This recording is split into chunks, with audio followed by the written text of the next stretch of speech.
Rome. It was an empire controlled by emperors, generals, and the Senate. Every law, every war, every city, every coin carried the emperor's authority with power and story and symbols. The empire stretched from Britain to Egypt. Rome's strategy was simple: control the people through fear, symbols, and order. Religion was tolerated only if it reinforced obedience. The crowd, left to itself, was dangerous. Crowds needed stories that obeyed power. Rome had perfected the use of symbols and stories: eagles, laurel wreaths, and coins, legends of Romulus and Remus, tales of gods blessing emperors, triumphs paraded in the streets. Every story justified the emperor, glorified Rome, and discouraged rebellion. People did not question Rome. They followed the symbols. Crowds obey the symbol, not the man. Symbols and words have power in the right hands. Paul was writing letters decades before the Gospels. He had never met Jesus. He claimed he had seen him in visions. Paul's Jesus is cosmic, spiritual, and powerful. Not the boy in Galilee, not the healer in Jerusalem. Paul's letters were aimed at crowds who needed hope and meaning. Paul created a Jesus story, shaping the symbol of faith. Mark wrote the story of Jesus. Or someone did. He described the fall of the temple through the life and death of Jesus. In Mark, Jesus predicts the temple's destruction. Jesus suffers, is betrayed, is crucified. The veil of the temple tears.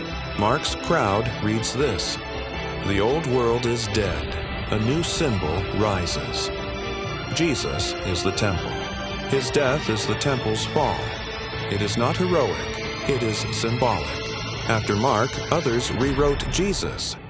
Matthew made a new story to challenge the old one with his plans. In mind, whoever wrote it, we will just say Luke. Luke made him philosophical and universal. John made him cosmic and divine. Either way, they are not the same Jesus. So just think about that.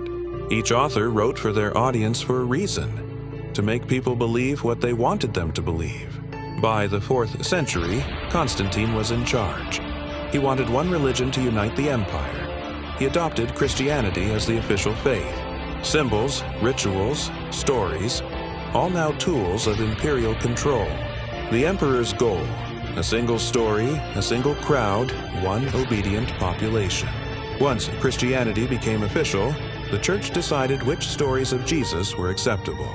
They chose stories that supported obedience, humility, and divine power. Stories that were violent, chaotic, or subversive were excluded. The result: the Bible became a curated book. Stories of Jesus' childhood mischief or violence, sometimes claimed in apocryphal texts, were ignored. The crowd was given a Jesus they did not decide on. He was a symbol. Some stories that were never included.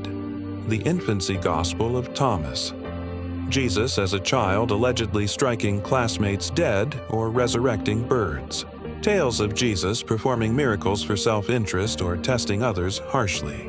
Stories of Jesus displaying anger and rebellion, not just mercy. They were excluded for control. They controlled what you believe. The authorities decided what the crowd should believe in. Crowds respond to stories emotionally, not logically.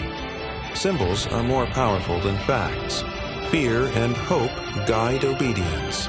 Miracles, death, and resurrection are perfect tools for crowd control. Rome and the early church understood this. They shaped Jesus into a symbol that would pacify and control the people. Over centuries, the story became law. The church created hierarchy, declared dogma, punished dissenters, controlled education, art, and public life. Faith became obedience. Symbol replaced love. Crowds obeyed the symbol, not God. The pattern is clear. Rome created the crowds. Rome created the symbols. Rome created the narrative. And the crowd obeyed. The church inherited these tools. Symbols, rituals, and stories were refined for centuries to maintain power over the people. Crowds naturally divide into us and them. The church exploited this. Believers versus non-believers. Orthodox versus heretics. Saved versus damned. Division is the method of control. Unity is impossible because the system is built to divide.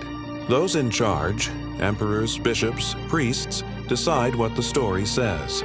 Crowds do not write the story, they follow it. Jesus' story, over time, became what the powerful wanted it to be, not truth.